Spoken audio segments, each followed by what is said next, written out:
Good morning. It's an honor to welcome you to this important conversation on education for sustainable knowledge economies. We meet at a moment when countries across the world, especially in our region, are reimagining how education systems can inspire innovation, diversify economies, and sustain social well being. Knowledge economies are built not only on skills and technology, but on values, capabilities, and strong ecosystems. Switch it off. I'll test it now. Yes, just give me that one. So sorry. I don't know because they switched it off. Check this one. Knowledge economies are built not only on skills and technology, but on values, capabilities, and strong ecosystems. Today's discussion invite us to look beyond traditional measures of educational success toward futures where sustainability, global citizenship, inclusion, and human well being are central outcomes of learning. Our goal today is to move from data to insight and from insight to coherent, actionable change.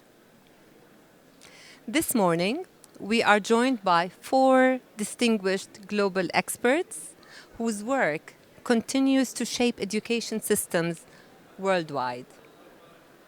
I will start by introducing our esteemed panelists. Dr. Yoko Mochizuki is an internationally recognized scholar in education for sustainable development, formerly head of policy at UNESCO Mahatma Gandhi Institute of Education and for Peace, and now associate professor at the Education University of Hong Kong, where her publications on sustainability competencies, climate change education, and global citizenship have advanced global thinking on SDG 4.7. Next is Dr. Jeremy Reply, professor and director of the Comparative Education Research Center at the University of Hong Kong. He is a leading voice in reimagining education systems toward well-being and sustainability, with recent scholarship challenging the GDP-driven models and proposing new forms of learning for the 21st century human development. Thirdly, I would like to introduce Dr. Najwa Fazagris, Director of Programs and Projects at the UNESCO Regional Center for Quality and Excellence in Education. She is a core author of the Arab Knowledge and Global Knowledge Index reports, and her expertise in sustainable development, educational evaluation, and indicator development has informed major regional quality and assessment reforms. And finally, we are here very lucky to have Ms. Perju Koivala, former Counselor of Education at the Finnish National Agency for Education and a global expert in inclusive reform, teacher support systems, and policy coherence.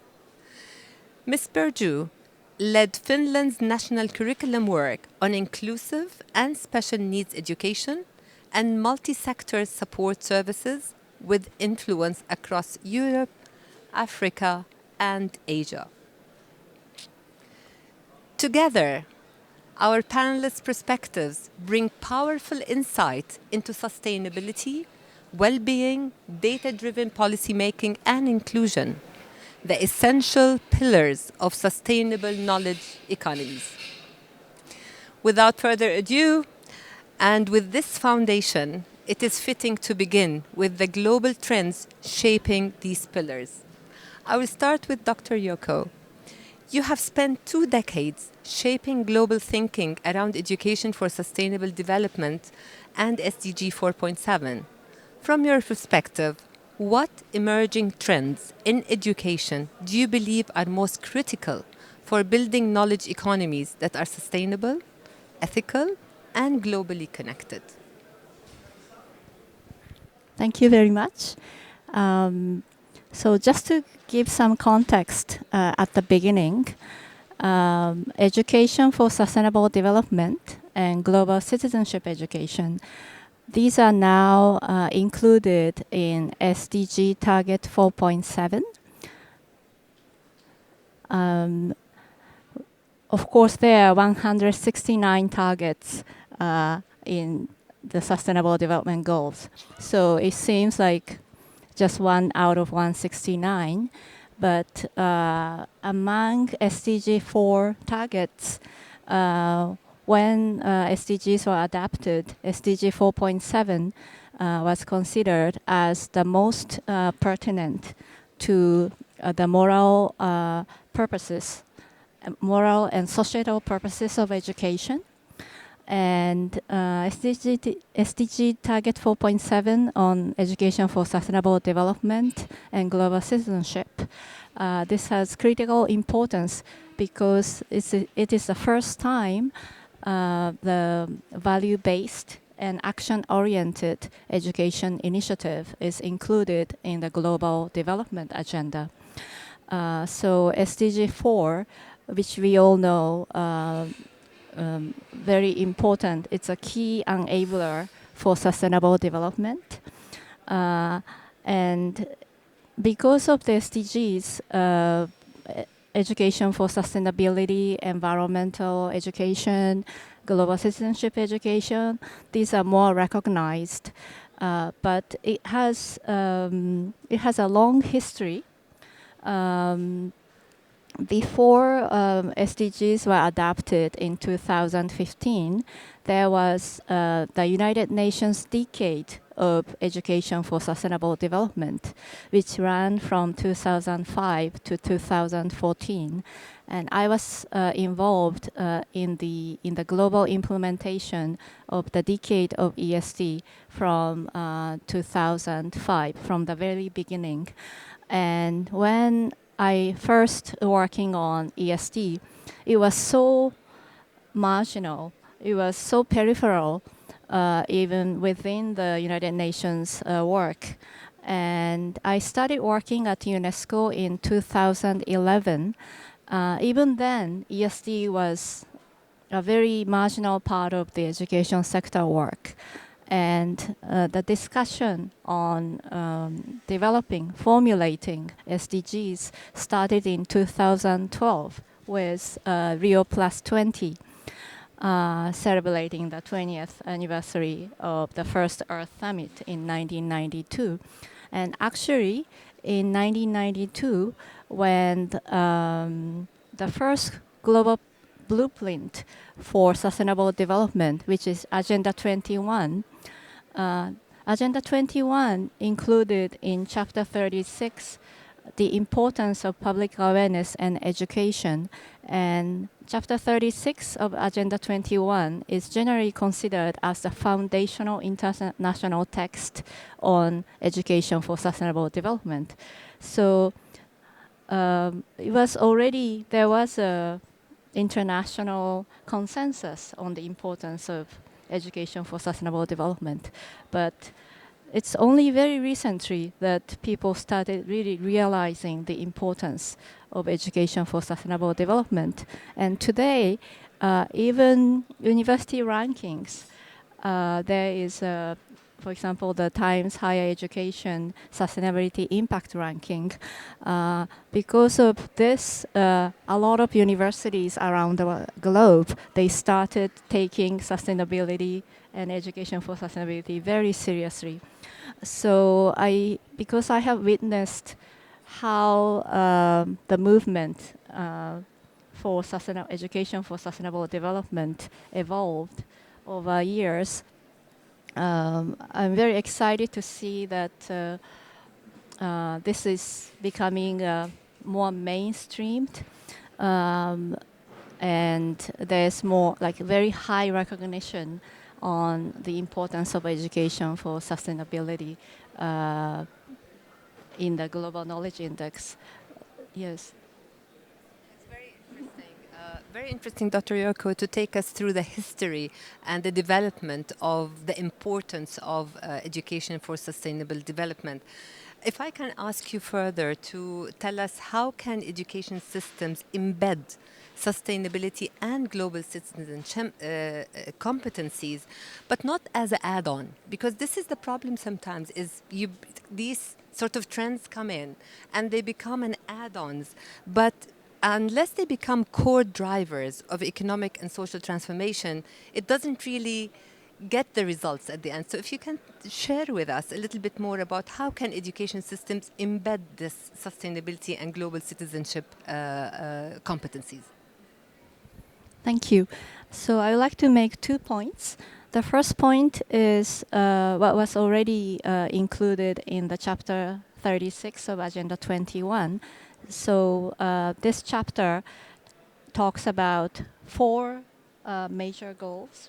So one is, of course, education for all, which is an unfulfilled promise. So inclusive education is very important. And the second one is the importance of public awareness. So it's not just school education, but education for the general public. And the third point is reorientation of education systems, which means when I think it's still the case today, but also from the title of this session, education is considered as a driver for economic growth and for national competitiveness. But we need to redefine the purpose of education towards sustainability and well-being. And the fourth goal is training in all sectors. And the second point I want to make is now at the inauguration of the Global Knowledge Summit, we saw a lot of images of like digital technology, artificial intelligence, and sort of like fourth industrial revolution kind of images. And when we think of sustainability, it's like like greening, it's like a tree hugging, or it's loving the nature, like so contrasting images. But actually, we can think of. I'm not sure if you are familiar with this notion, the Anthropocene. It is a proposed geological epoch in which humans have become a dominant force shaping the Earth systems, including its climate. So the fourth industrial revolution, on the one hand, and sustainability and well-being, or like planetary health on the other, these are both happening at the same time and must be addressed simultaneously. And we do talk about green and digital economy and green skills and digital skills to drive green and digital economy, but it's not just for driving economy. No, that shouldn't be the ultimate goal. Our ultimate goal should be sustainability and well-being. So, yes. I agree with that 100%. Thank you so much, Dr. Yoko, for framing the global trends shaping sustainability and citizenship. And yes, they seem to be the former and the latter, like they're more competing, and rather they should be more complementing. So your insights raise important question about how education systems must evolve in deeper, more human-centered ways. This connects directly to the work of Dr. Jeremy. So Dr. Jeremy, if I may ask you, your research invites us to push beyond conventional schooling models, which are tied to productivity and GDP. In that spirit, I'd like to ask, what shifts must education system make to place well-being, sustainability, including things like green metrics that you mentioned in your research, and knowledge plurality, very interesting, at the center of knowledge economies? We would love you to present this for us, please. Thank you very much.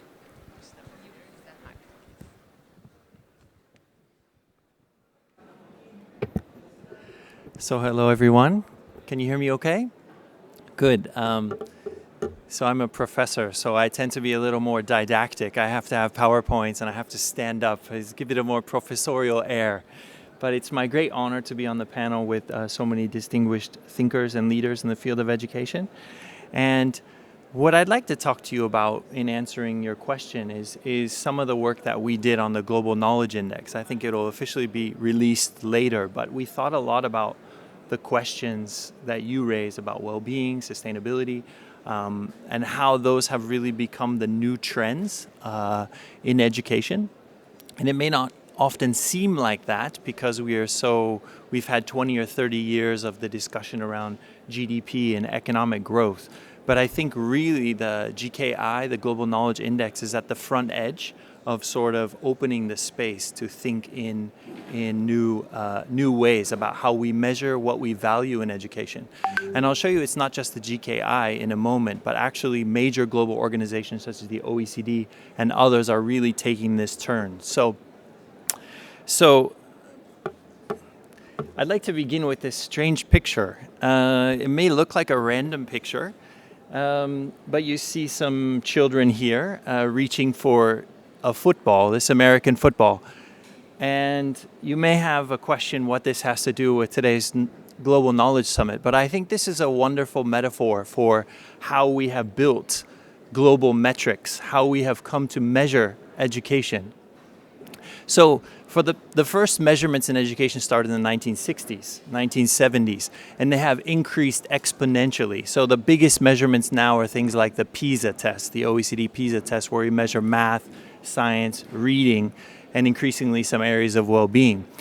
And I like to think of it, this picture captures it quite well, I think. You know, the big boy in the center and he's reaching for the football. What is the football? It's a kind of cognitive outcomes. If you captured the football, you'd be able to rush off to score the economic goal. So we've become very good at measuring, say, how high the student's reach is, or maybe what kind of trainers they have to give them a little extra lift. So these would be STEM subjects, right? But if you look here to the left, you have maybe a female to the left here who's a little bit underpowered and trying to reach for that football. So global metrics have also shifted to more areas of inclusiveness, gender inclusiveness, equity, disability. Speaking of disability inclusiveness, we might wonder about the third participant here. Does he have some special needs that is not allowing him to play in the game? So we're getting very good at measuring what's happening as we reach for the cognitive ball. But what we seem to have missed in the past 20 or 30 years is the background. What's going on? Where is this taking place? So this is taking place on a planet that is far less sustainable than we had imagined. When they first built economic measurements, educational measurements, they did not give any sort of thought to sustainability, to the global context, the planetary context with which we play out our educational and economic goals or games. So really what we tried to do in the GKI was to add some of that sustainability measurements and to think about what sort of knowledge, not just the classic sort of STEM knowledge, but the knowledge plurality that we need to help make this transition. So just so you don't think that I'm sort of far out there, because some of you this may be quite at odds with how you usually think about education, but for example, I mentioned the OECD, which has been one of the leading organizations developing metrics for education. And they've published, for example, the Future of Education and Skills, Education 2030. And they argue the very first challenge that education systems face is climate change and the depletion of natural resources, which require urgent adoption and action. Dr. Mochizuki also mentioned this, which is the latest higher education rankings. So they have the Times Higher Education ranking has now included sustainability indexes. And so you're getting all of this movement in the major measures of education globally. And so what we tried to do on the GKI, and you'll hear more about it in later sessions, is to include some of that. But in truth, because we just started to measure these things, the amount of data is extremely limited. So Dr. Mochizuki was in charge of the pre-university sub-index, and I took the lead on the TVET and higher education index with Dr. Nja. And we really tried to work to find some sort of metric that could work. And so if you look, we have greening research. So this is the number of articles published per capita on issues around climate change. So we can sort of track and measure how countries are doing in shifting their perspective towards that sort of desert background on the first slide that we showed. I noticed Daniela's in the room, and she was in charge of the ESG sub-index. So there's a lot of ecological sustainability in that one as well, and she's done good work there. So I encourage you to hear her speak as well. The other issue that we deal with really is part of so long why we have chased the football, why we have chased the cognitive football, is because we are quite sure that the football would lead to cognitive growth. And we've built our education systems around science, technology, engineering, and mathematics, and we've had great gains. So you see all this developments in chemistry and biology and AI and all of these things. But what's increasingly obvious is that we lack some of the skills such as journalism, science communication, all of these other areas that you need to actually push the message forward. So we encouraged in the GKI to include a sort of parity index between science and non-science, or science and humanities parity index. So that's another way we'd like to sort of embed. And then just one interesting thing on the GKI is when you actually measure parity rather than STEM, the countries you think would do best are actually doing worst. So we're from Hong Kong, and that's 130th down there. They've been very proud of their science, very proud of their AI. Meanwhile, you look at the top, Greece, of course, they're interested in the humanities. They invented philosophy. Cuba and other countries in the region might do better on those index. So I just have one more slide, which is about well-being, to answer your question. The other part of this is that if we constantly tell children that learn this, it'll lead to greater economic gains, not only is it bad for their well-being, but it's bad for planetary well-being. So if you look at the GKI, Dr. Mochizuki and I looked at students' well-being, and you might be surprised, these are not your typical metrics of how happy you are or those types of things, but thinking about the body, how people are living their life in relation to food and their environments that they live in. I don't know if you know this, but actually the MENA regions, Middle East and North Africa, have some of the highest obesity rates in all of the world. So if you start to measure things, to come back to your question, if you start to measure, if you have awareness and you think in a different way, at least we can start to measure and hopefully push educational policymakers to consider this and break away from that sort of STEM, economic growth, football addiction that we've had for the last 20 or 30 years. Wonderful, thank you. Actually, you answered my second question, but I'm just going to pose it again in case you want to add to it. Sure. So my second question was, what new forms of learning do you see as essential for preparing students of 21st century challenges? Yeah. So you might want to add a little bit there. Sure, thank you so much.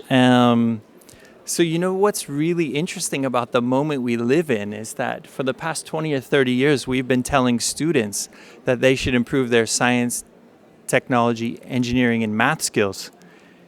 Well, the AI revolution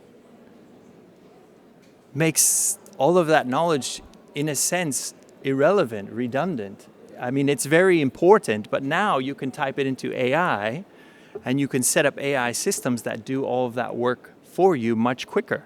So how does that change what education systems do?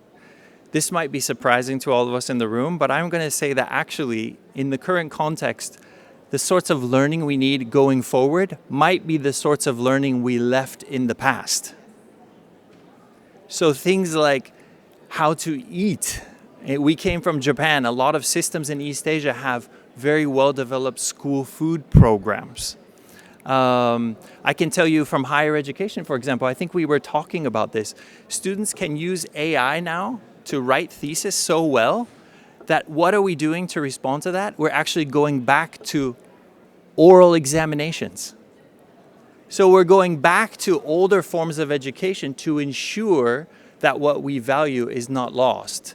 So as surprising as it sounds, the 21st century learning might be reaffirming what we had left behind in this big technological economic push of the late 20th century. I agree with that 100%. I was disturbed a few years back when I met someone who was a politician actually, and he said like, I don't see the need to study poetry anymore. It's a waste of time. And I thought like, oh my God, poetry is where you become wise. It's where you learn about how to live. And as you said, maybe how to actually communicate, how to eat, be human. So thank you so much for your Thank you so much. presentation. Thank you very much.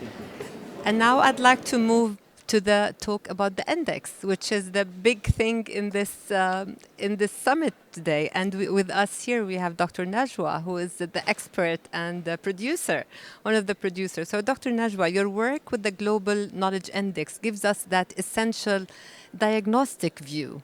Right. So, and I would like to ask you the question of, based on your insights from the Global Knowledge Index, what strengths and gaps do you observe in countries striving to build sustainable knowledge economies?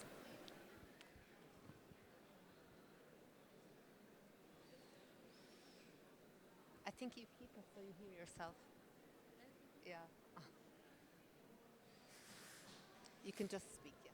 We will hear you.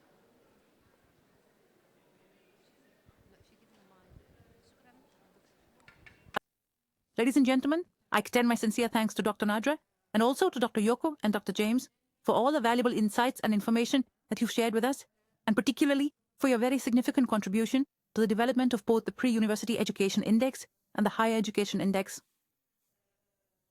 Of course, I will be speaking with a greater emphasis on the procedural aspects based on the specific data that the indicator has brought to light.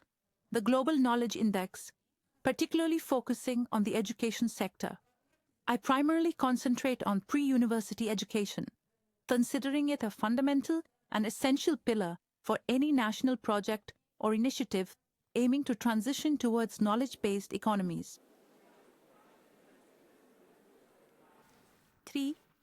Number three.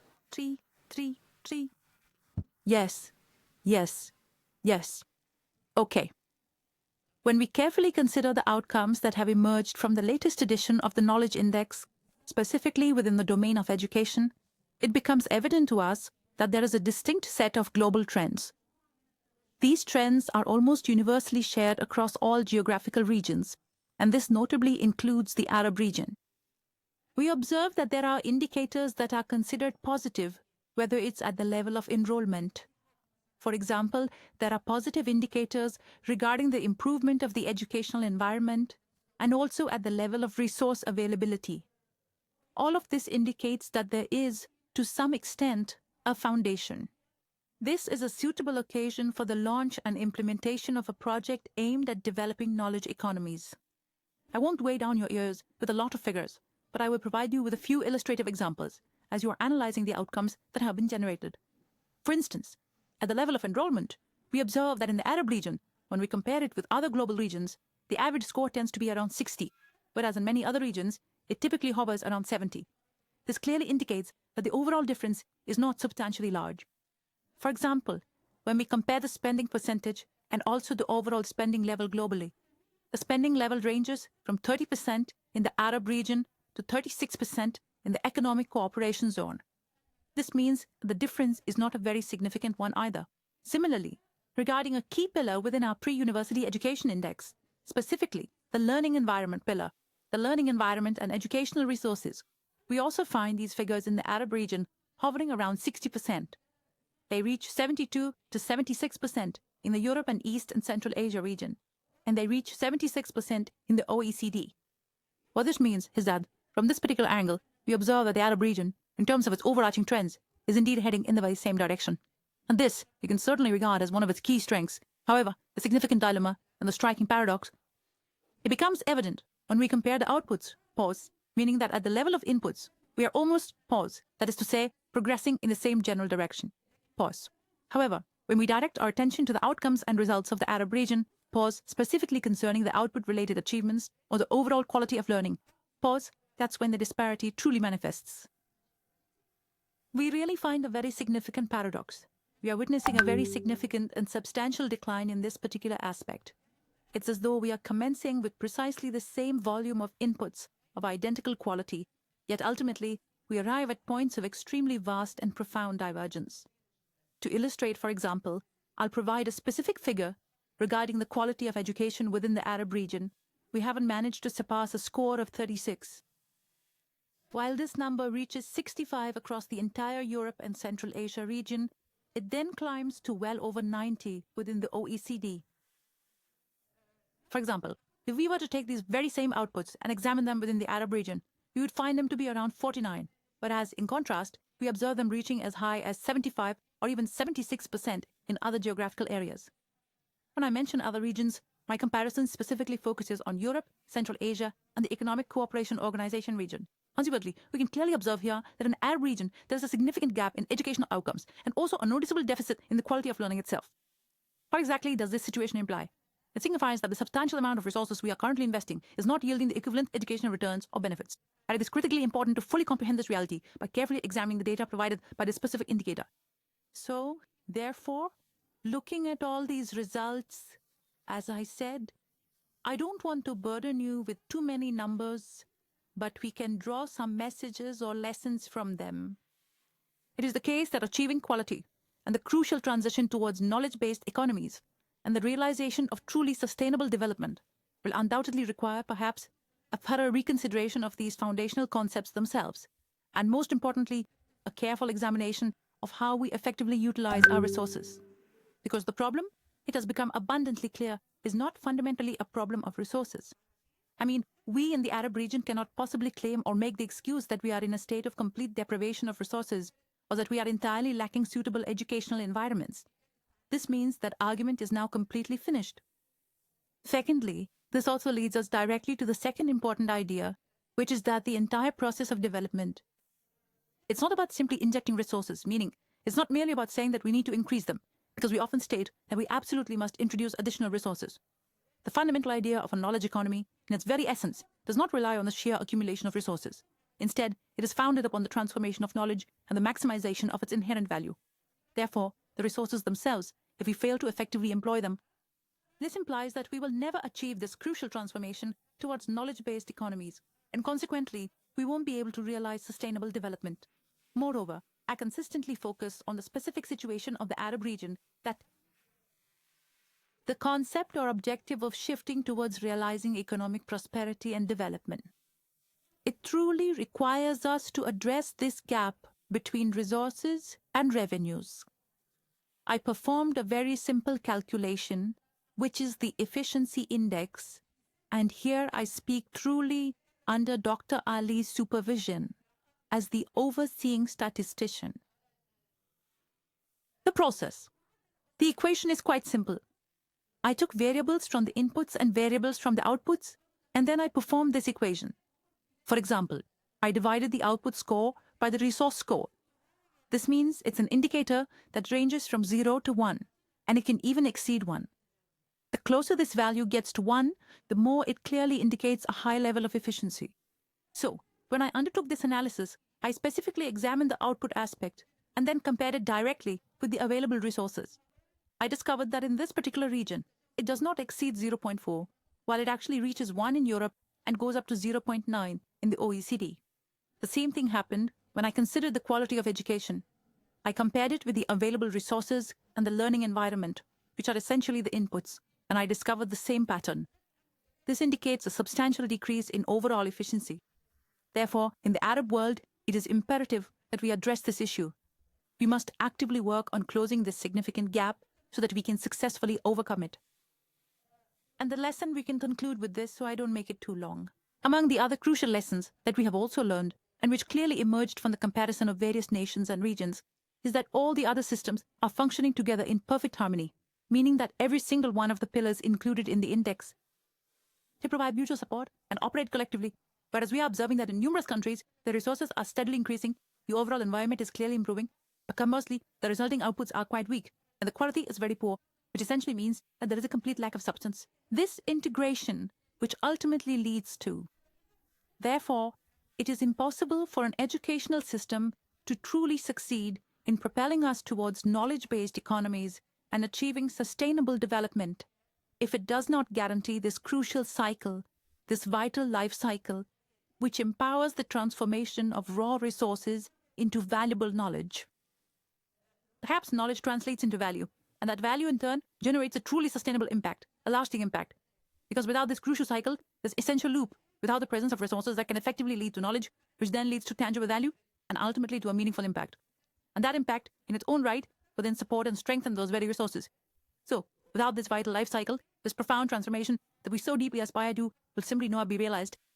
So, what you see here are some selected excerpts from the analyses, which truly represent the very first fruits of our efforts, meaning that the overall indicator is still very much in its nascent formative stages. These are the initial analyses that we have just embarked upon, and their early results are now beginning to manifest themselves in the findings. Thank you very much, Dr. Najwa. Actually, you've clarified a point that's very important because we always hear about that we don't, the word is always that we don't have enough resources, that resources are the problem, but you actually demystified this issue.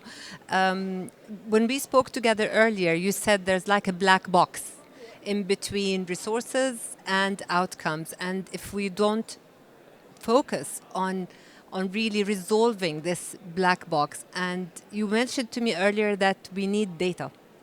That black box, unfortunately, in many countries stays as a black box because we don't have enough data to be able to really put our hands on the problem behind it being a black box.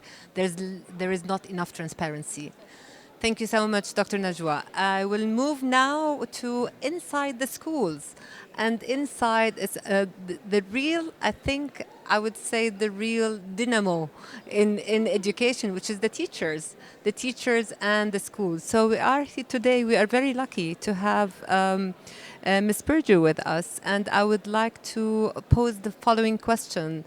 How can strong teacher professionalism and learner support system raise achievement for all learners in a knowledge economy? Of course, based on your amazing experience in the Finnish system. Thank you. Thank you. Is this mic functioning? Yes, it is functioning. Yeah.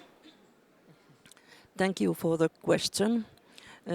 I have always said during these times of political populism that they said that there is one problem and there is one solution for the problems, because in education it is there are so many things that affect the final results, but still I think that the teachers are the most crucial, and it is said that the level of the quality of education system can never exceed the quality of teachers.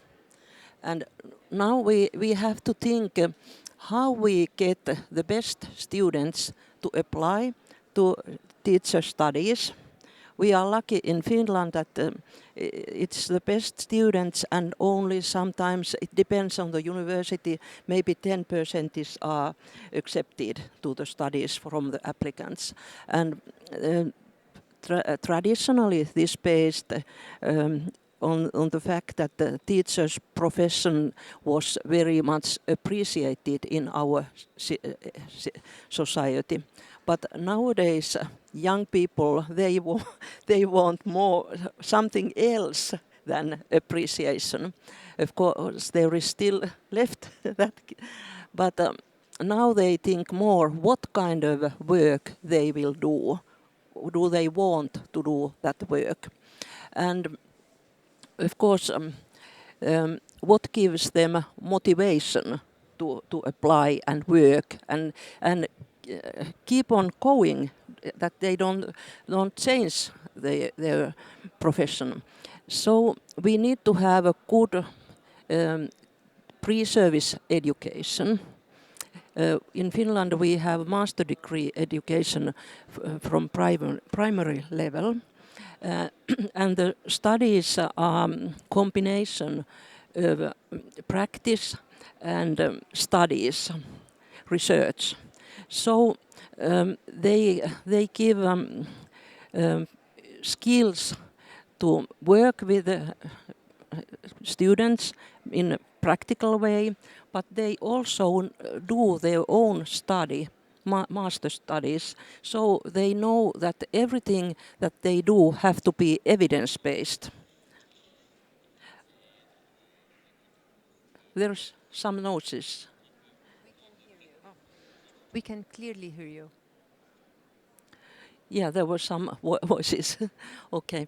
And then we need to have also in-service training, very well system.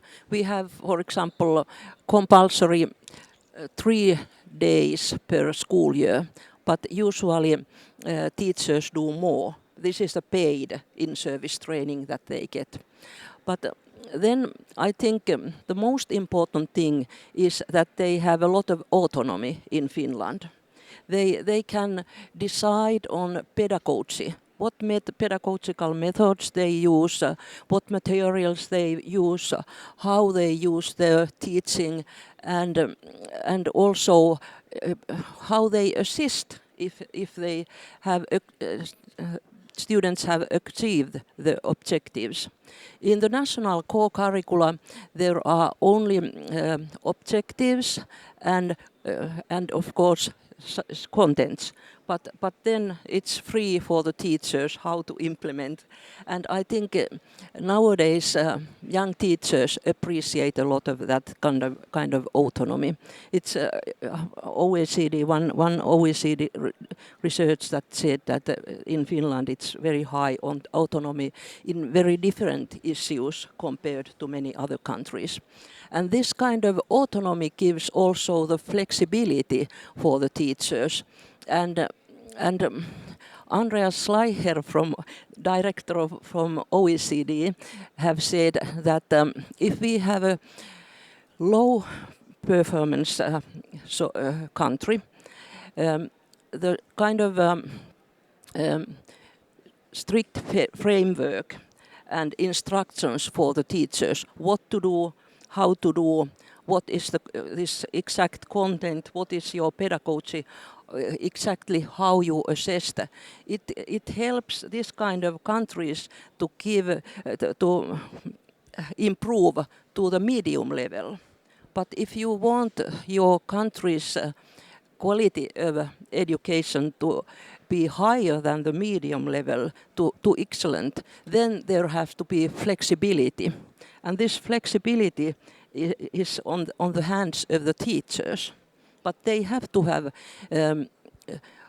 good education. They have to have tools how to make the decision that the pedagogy that they use is suitable for the situation. This kind of flexibility, and we think and have seen that this is that motivates the teachers and young people to study, to become teachers. It is not the salary, because these students, they could go to study medicine or law.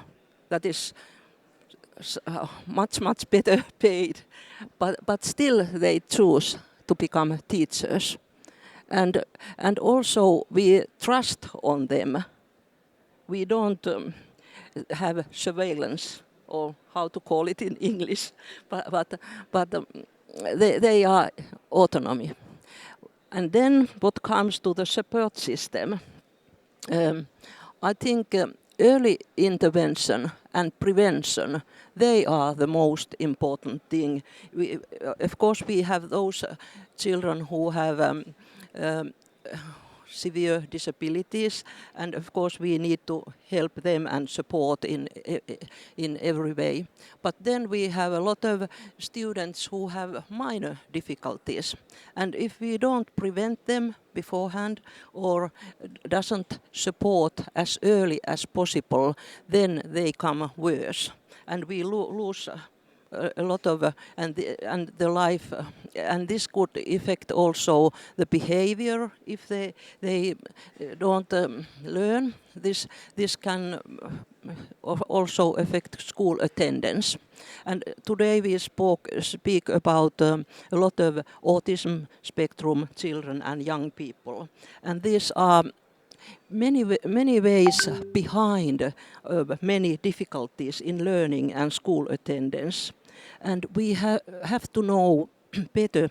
We have to evaluate when there is a need of support. We have to evaluate carefully, and very often we need multi-professional work for that. Because if we support without knowing what is the reason behind this difficulty, then it's not effective. And one example, because there are many, is, for example, the screenings that we have specialized teachers. We have had those in our school since at least the beginning of 60s. They are specialized to support the students. It started from educating in the University of Jyväskylä the teachers to support reading and writing problems and mathematics. And nowadays, for example, these key skills, we have screenings on certain grade levels, and those who have minor difficulties, they are supported by the specialist teachers. It's the system that we don't have any stigma for that special education has in many countries, because we have had these special education teachers there for 65 years or something like that, and they are working together with the class teacher or subject teacher together different ways, and all again they have autonomy to decide how to work together. Sometimes it's team teaching, so that also the specialized teacher can observe the whole group and see what should be the best pedagogy and discuss with the, for example, class teacher. This group needs more structure to the lessons and what to do to prevent beforehand the difficulties. And then if there is those students who have, for example, this reading problems, then they have a kind of support period for them that they could learn these basic skills. This kind of, there are many how the support is part of every class work together with the teacher. And one final thing is that this is how teachers don't feel that they are let alone, because there is I think especially in our country, teachers are so that they see that they have to do their best, and this gives tools for them to work with the students in the best possible way. Thank you so much. This is I love the examples and the picture that you drew for us here, and I just want to try to tie this up. What I hear from you. So did you? Yeah. What I hear. Okay. What I hear from you is about the Finnish system, the focus on the teachers. Everything that you said, whether it's flexibility, autonomy, professional training to start with, the systems that actually care about the screening from the beginning, so you don't have stigma inside the But a lot of it really falls very well into the idea of sustainability, the idea of well-being of schools, well-being of teacher. Because if we don't start with the well-being of teacher, then we will not be able to get to the well-being of the students or into the idea of schools that I have the well-being as a high-ranking objective. So thank you very much for your examples, and I wanted to ask more, and I'm probably going to have a lot more conversations because I'm very much interested, and maybe this is something that people also are interested in, but I do want to open the questions for the audience. My next question was, how can we adapt? Because see, the Finlands, we always talk about this. I mean, in our classrooms in universities, we always look at the Finland model as a model that we should follow. But also, we have to keep in mind that it is very successful in a certain context, in a certain context of a country with certain culture, with certain backgrounds. And we have to be very careful before we just copy. We have to think about how this can be adapted. So adaptation is a key here. Thank you so much, everyone. I mean, I think our experts, we need to spend a lot more time with you guys because it's really very interesting. But I would like to open the floor for audience to, if you have any questions, please, if you just, I think, yeah, it's time, but we have 5 minutes. Like 4 minutes, all right? 4 minutes. We can take at least one question.